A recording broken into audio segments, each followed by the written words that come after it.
I opened the door, and my heart stopped. There she was, standing in the hallway like she owned the night. Her dress clung to her like it was in love with her skin, and those heels made her legs look like sin sculpted in flesh. She tilted her head, one side of her mouth curled up, like this was a game. Like she wasn't crashing the party I told her not to come to. You said I wasn't invited, she murmured, brushing past me like her body was made of smoke and heat. But you never said I couldn't show up. I should have stopped her. Should have told her this was a terrible idea. My girlfriend was upstairs. Friends all around. It was my birthday, for God's sake. But I didn't stop her. I just watched. She moved through the house like temptation poured into a wine glass, casual and deadly. She wasn't just walking, she was daring me. And I hated how my body reacted. Hated how my breath caught when her hand brushed mine in the hallway, like it was accidental. Hated how her perfume wrapped around me like a memory I couldn't let go of. Hated that I knew exactly what she was doing. And still I followed.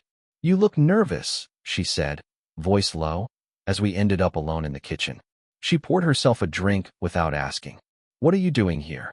I whispered, but it came out more like a plea than a question. She leaned in, lips near my ear. Celebrating your birthday. You really think I'd miss it? My pulse thudded loud in my ears. She wasn't just someone from my past. She was the unfinished sentence in a story I never dared write. And now she was here, rewriting the ending. Somewhere upstairs, I could hear laughter. But in that kitchen, with her inches from me, nothing felt safe anymore. Or maybe, for the first time in a long time. It felt real. I met her 2 summers ago at a friend's beach house. One of those long weekends where everyone brings too much alcohol and not enough sense. I wasn't supposed to be there, but I showed up last minute after a fight with my girlfriend. Just needed space. Just needed to breathe. She was already there, sitting on the porch swing in cutoffs and a faded band tee, barefoot, hair up, laughing at something someone said. That laugh, it hit me in the chest. Not because it was flirtatious. It wasn't. It was wild. Carefree. Real. I remember she glanced at me once, and it felt like a dare. Like she saw something in me I hadn't even admitted to myself. We talked that night. Just talked. Everyone else got drunk and loud, but we stayed outside, trading stories and half-truths under string lights and stars. She was sharp. Funny. Had that kind of honesty that made you want to tell her secrets you didn't even know you had. Nothing happened that weekend. Not technically. Just stolen glances and one lingering hug that felt like more than it was. But everything changed after that. A few weeks later, she messaged me. Said she ran into someone who reminded her of me. Said she missed that conversation on the porch. I should have left it there. But I didn't. We started talking. Late-night texts. Memes. Inside jokes. It was harmless. Until it wasn't. The first time we met up for coffee, she looked at me like we were already guilty of something. And maybe we were. Because I didn't tell my girlfriend. I told myself it was easier that way. That nothing was happening. But I kept meeting her. I kept needing to. So when she walked into my birthday party uninvited, I knew it wasn't random. It was inevitable. She was a choice I hadn't made yet, but a part of me already had. And now, she was here. In my house. In my life. Uninvited. Unstoppable. Unforgettable. She lingered in the doorway, backlit by the hallway light. Her silhouette carved out like something forbidden. Her glass was half full, or maybe half empty. I couldn't tell.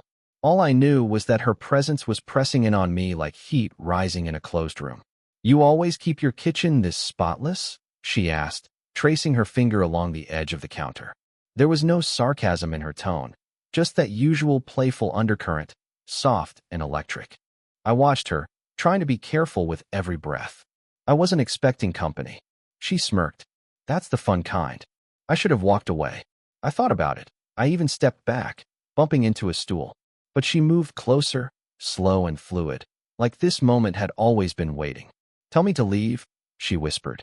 I looked at her, really looked. Her eyes weren't teasing anymore. There was something heavier behind them, something that made my chest tighten. I can't, I said. And I meant it. She didn't touch me, not yet. But she didn't have to. The air between us did all the touching. My skin prickled like it was already remembering something my body hadn't lived yet. Outside the kitchen, the noise of the party kept going. Music. Voices. My girlfriend's laughter drifted in from the living room. And I hated myself, because all I could focus on was the way this woman was looking at me, like I belonged to her in some parallel life where we never made the safe choices. She stepped even closer. I could feel the warmth from her body now. My hands were fists at my sides, like if I moved, even slightly, I'd lose control of the fragile space we were holding. "Do you ever wonder," she said, "what would have happened if we didn't stop?" I swallowed hard. "I think about it too much." She nodded, like she already knew. Like she'd thought about it, too. Late at night, alone in bed, remembering the exact shape of our almost. And then, she leaned in. Not enough to kiss me, just enough to let her breath graze my neck. It was worse than a kiss. It was a promise. A promise we both knew we were too close to keeping. I stood there, still as stone, but inside, I was breaking apart. Her breath skimmed my skin like a secret I wasn't ready to hear. I felt the edge of the counter press into my back as if the kitchen itself was trying to remind me where I was, what I stood to lose. But nothing could drown out the sound of my heart hammering in my chest. "I shouldn't be here," she said, almost to herself. But she didn't move. And neither did I. The distance between us wasn't even an inch now. My hand hovered, useless at my side, like it wanted to reach for her, but didn't know how to start. Every part of me was screaming to get out of this moment, or fall completely into it. She looked up at me, and something cracked in her gaze. It wasn't all heat and boldness anymore. There was hesitation there, maybe even fear. Or maybe I imagined that because I needed to. "I thought I could handle this," she said, her voice thinner than before. "Seeing you again. Like this." I wanted to say something. Anything. But words felt useless. So I just stood there, breathing her in. Then her hand moved, just slightly, brushing against mine. It wasn't an accident this time. It was the softest, quietest rebellion. But it shattered me. My fingers closed around hers like they were made to. Her eyes widened, not in surprise, but in confirmation. We weren't pretending anymore. She turned her palm against mine, her thumb grazing the inside of my wrist, and I swear I felt it in my chest. Like she was touching a place no one else ever reached. "I should go," she whispered again. But her fingers curled tighter. I leaned forward, just enough for our foreheads to nearly touch. My eyes closed. I could feel her breath, short, unsteady. Neither of us moved for a long time. Somewhere down the hall, someone knocked something over and a burst of laughter followed. It sounded like another life. Here, in this too-bright kitchen, she was trembling. So was I? We hadn't done anything. But everything had already changed. "I can't stay here," she said, her voice quiet but shaking. Her fingers were still wrapped in mine, like she didn't believe herself. Like part of her hoped I wouldn't let go. And I didn't. Not yet. We stood there, not touching in any obvious way, but our connection felt louder than the music, sharper than the laughter floating from the other rooms. The light above us hummed. Too bright, too sterile for what was happening between us. "You're right," I said, my voice low. "You should go." But I didn't pull away. She looked up at me, her expression unreadable, a storm behind her eyes. "Do you want me to?" The way she asked it, it wasn't a challenge. It was a question full of aching. "I don't know," I said, and I hated how honest that was. That was the problem. She made me honest in all the worst ways. With her, I couldn't lie. Not to her. Not to myself.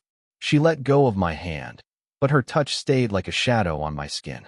She turned, brushing her fingers through her hair like she needed to physically shake the moment off. But then she stopped in the doorway, and for a second, I thought she'd leave. Instead, she said, "The guest room. First door on the right, yeah?" My stomach twisted. "Why?" She turned around slowly, her eyes locking onto mine.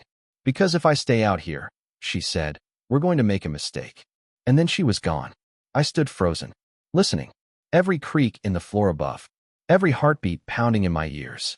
Every possible version of this night playing in my head like a loop I couldn't shut off. I could still walk away. I could go back to the party. To my girlfriend. To the safe version of myself I'd built like armor. But instead, I followed her. Each step down that hallway felt like crossing into something I couldn't undo. The air was heavier here. Like the house itself knew something sacred was about to snap. I reached the guest room door. I hesitated. And then I opened it. She was standing near the window, arms crossed, back turned, but she didn't flinch when she heard me. She just said, "Close the door." And I did. The door clicked shut behind me, and for a moment, there was only silence. Not the absence of sound, but the kind of silence that hums with tension, like the air itself is waiting to see what you'll do.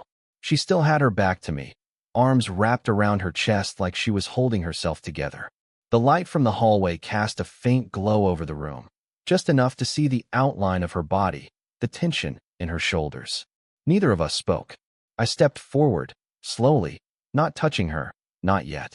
My body was begging to, but this wasn't about impulse. This was about all the nights we didn't. All the what-ifs we pretended not to want. She turned toward me, and in the dim light, I saw her eyes weren't playful anymore. They were raw. "I don't know what I'm doing," she said, her voice cracking at the edges. "But I've wanted to do it for too long." And I understood, because that's exactly how I felt. I reached for her, but not like before. This time, I touched her like she might vanish if I moved too fast. My hand on her waist. Her breath caught. Her eyes closed. I didn't pull her to me. She stepped in, and when our bodies met, it wasn't desperate. It was slow, careful, like we were both afraid of breaking something sacred between us. Her hand came to rest on my chest, and stayed there, feeling the rhythm I couldn't control. "You're shaking," she whispered. "I know." She looked up at me then, and it was like we both fell at once. The kiss wasn't rushed.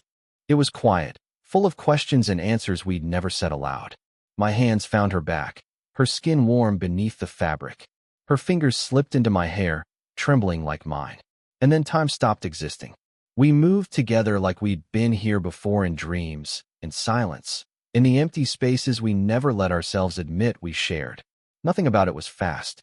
Everything about it was felt. A gasp, a whisper, a pause that said more than words ever could. When her forehead pressed to mine, our breaths uneven, eyes closed, the silence returned.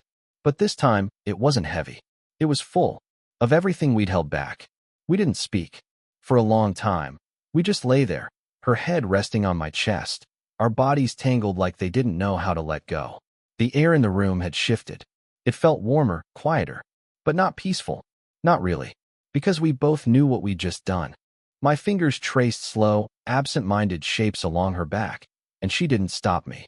Her breathing was soft now, almost like sleep. But I knew she wasn't asleep. I could feel the weight of her thoughts pressing down as heavy as mine. I stared at the ceiling, counting the cracks in the paint. Anything to keep from thinking too hard. But it was impossible. The guilt had already started creeping in, soft at first, like footsteps in another room. "I shouldn't have come," she said finally. But her voice didn't sound like she meant it. I swallowed hard. "I shouldn't have followed you." She turned her face into my shoulder, not answering. Her fingers slid across my chest, resting over my heartbeat. "Do you regret it?" she asked, so quiet I barely heard her. I didn't know how to answer. Part of me wanted to say yes. That would have been the clean, honorable thing to say. But I couldn't lie. Not now. "No," I whispered. "I regret everything that led up to it. But not this." She closed her eyes. I could feel her lashes brush against my skin. Outside the room, the party was still going. Music. Laughter. My girlfriend's voice. I flinched. She felt it. And that's when she sat up, suddenly, pulling away from me like the spell had broken. "I should go," she said, not looking at me. She gathered her things without rushing, but without lingering either. I sat up too, not knowing what to do with my hands. Everything felt wrong now. The sheets, the silence, the way she avoided my eyes.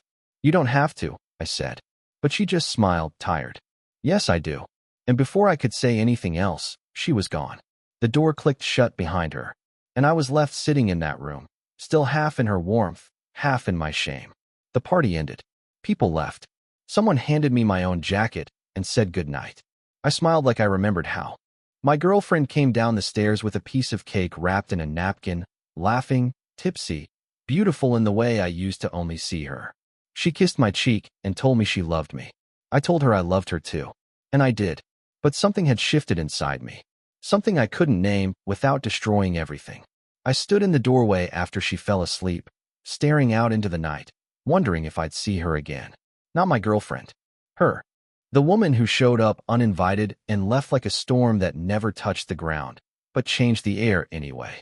We haven't spoken since that night. She didn't call. I didn't text. But sometimes, when I'm driving alone or brushing my teeth in the mirror, I remember the way she looked at me in that kitchen. The way her fingers trembled against mine. The way we said nothing and still gave everything. And I wonder, was it a mistake? Or was it something I needed to feel to understand what I'd been missing? People talk about cheating like it's black and white, like it's a line you cross once and that's the end of the story. But the truth is, for me, it didn't start that night. It started the first time I laughed at her joke when I should have walked away. It started when I wanted her honesty more than I wanted comfort.